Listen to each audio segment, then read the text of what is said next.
السلام عليكم، اللهم صل وسلم وبارك على سيدنا محمد وعلى آله وصحبه وسلم. يوم جديد من أيام الدراسة الحلوة. صحيت كده، عملت فطار خفيف للأولاد وجهزت لهم اللانش بوكس. هم طبعا بيطلبوا مني قبلها بيوم هم عايزين سندوتشات ايه في اللانش بوكس او عايزين يحطوا ايه، وانا كالعادة بعمل لهم اللي هم عاوزينه. نزلوا طمنت عليهم. بعد كده بقى كنت جاهزة انا لشغلي ومجهزة فطاري برضو اللي هاخده معايا. عملت كوباية قهوة سريعة كده. بحب اشرب قهوة قوي قبل ما انزل على طول وانا جاهزة. وبعد كده بوريكم بقى الادناء الجديد اللي انا لبسته. كنت حاسة ان انا هبل قوي فيه، مش عارفة ليه. وزي اي زوجة مصرية اصيلة جهزت الفطار للحاج صاحب البيت وجهزت له الشاي، ونزلت بقى رحت توكلت على الله كده ورحت على شغلي.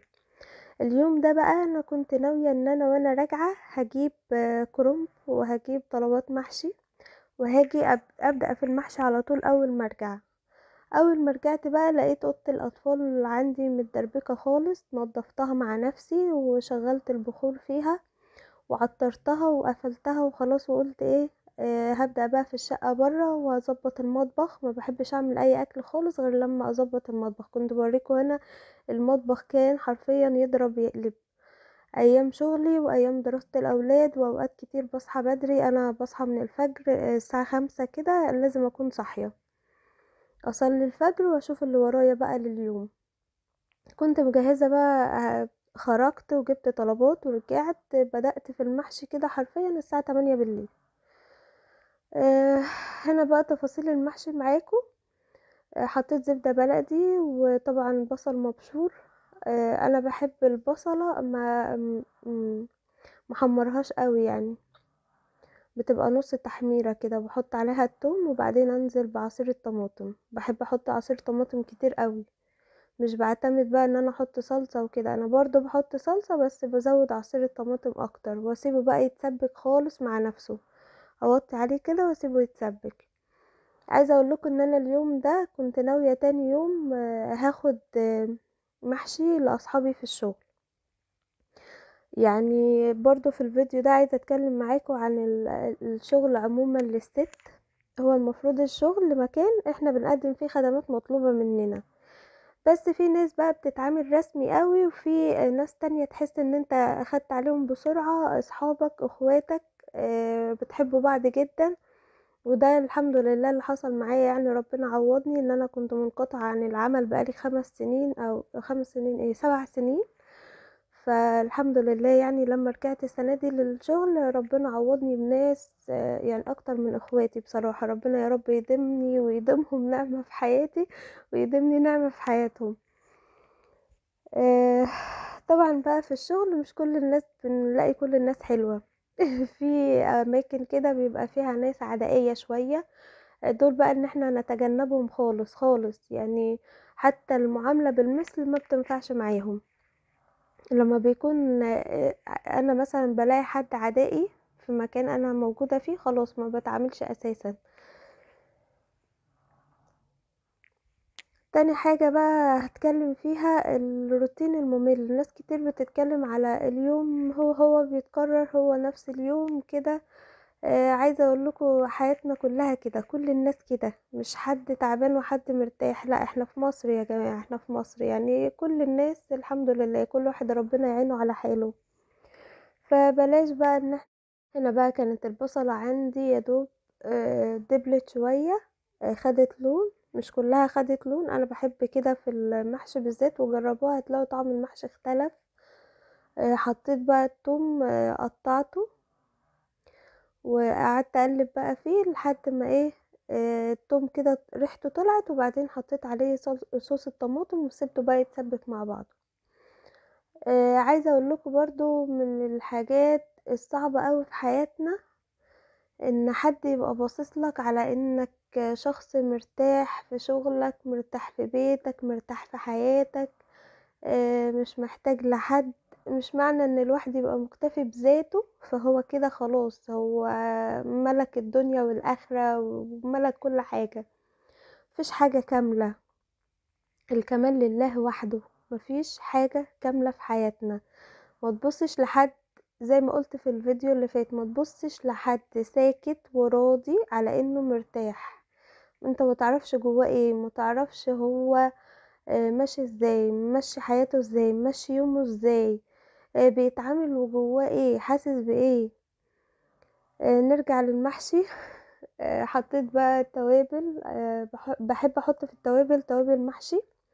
دي بجيبها من اي سوبر ماركت او ممكن من عند العطار سايبة. بحط كزبرة، وبحط كمون، بحط فلفل اسود، وبحط بشر جوز الطيب بسيط خالص، وحبهان المطحون، وصلصة طماطم. صلصة الطماطم مش على طول بعملها، بس اوقات بحطها. بحطيت الخضرة، ومع الخضرة بقطع النعناع. نعناع اخضر مش نعناع ناشف، انا بحب احط النعناع يكون اخضر فريش. بس بقطعه بيبقى عاطي للمحشي ريحة وطعم فظيع يعني. هنا بقى كنت غاسلة الرز عندي ومصفياه، ونزلته بعد ما الصلصة خلاص اتسبكت، وحطيت التوابل، ظبطت التوابل، وظبطت الملح بتاعي، وظبطت كل حاجة. بحب برضو لما احط الرز اديله تسوية شوية. ما بعتمدش ان انا اعمله ني في ني واخلي الرزية مش مستوية خالص، لا. انا بحب اديله تسوية شوية، ما بيعجنش ولا اي حاجة يعني، ما تخافيش من الخطوة دي خالص. عايزة اقول لكم ان الفيديو ده رجعني لايام ذكريات شغلي. برضو ايام شغل الاكل كانت ناس كتير عاملة ان انا بقى ايه، بكسب ذهب يعني. مش عايزة اقول لكم من عينيهم ونقهم الحمد لله يعني، ووصلت لحد فين. مش معنى ان انا اتعرفت في فترة صغيرة فانا كده خلاص يعني عملتهم. عملت بقى مبالغ وعملت كنوز من ورا شغل الاكل والكلام ده. انا ربنا يعلم ما كنتش بحط مكسب اصلا غير حاجات بسيطة، لان كنت معتمدة ان الشغلانة انا حباها، مش عايزة، مش محتاجة الحمد لله. مش معنى ان انا مش محتاجة ان انا غنية، لا، مكتفية الحمد لله وراضية. بس في نفس الوقت قعدة البيت مملة جدا جدا يعني، مش هيحس بكلامي غير اللي جرب فعلا قعدة البيت والملل بتاعها. فكنت واخدة موضوع مشروع الاكل ده كتسلية ليا، علشان وقتها انا كنت خلاص اهملت اليوتيوب، او ما كنتش حابة ان انا ارجع اشتغل عليه تاني.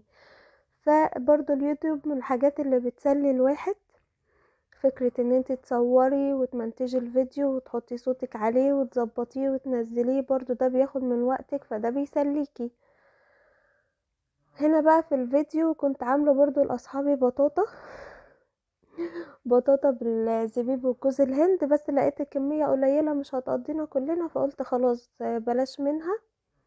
واكلت منها بقى في الوقت ده يعني، فقلت لا خلاص مش هاخد الصينية صغيرة ولا هاخدها متاكل منها، هخليها مرة تاني لوحديها بقى اعملها لهم مخصوص بقى كده يعني. هنا بقى قعدت، عايزة اقول لكم كنت قاعدة الف المحشي الساعة 12 بالليل او 12 ونص كمان. كنت قبلها وانا واقفة بعمل في المحشي وبظبط المطبخ، كنت لفة حلة صغيرة لينا احنا في البيت. وسويتها طبعا، ولازم اتعشيت منها على طول، انا من عشاق المحشي اصلا. عايزه اقول لكم ان انا من اول ما بطلت شغل الاكل وتعبت، انا خلاص ما عملتش محشي في البيت غير مره واحده بس. هنا بقى نمت وصحيت الساعه 6 الصبح، لقيت الجو بالمنظر ده، مش شايفه من الشبوره، كانت 6 وتلت الوقت ده. ده بقى لما اكلت صحابي في الشغل. قعدنا بقى اليوم ده فطرنا محشي، عجبهم جدا الحمد لله يعني، اتبسطت جدا ان هو عجبهم. هنا بقى بعد ما روحت وبرضو غديتهم اليوم ده محشي وفراخ في البيت، قلت بقى انا هفصل خلاص، انا مش هعمل اي حاجة في الشقة، انا هشرب قهوة. عملت القهوة، لقيت عينين طالعين لي في القهوة، طالعين لي منين مش عارفة، عين مين مش عارفة. اشوفكم في فيديو جديد، ومع السلامة.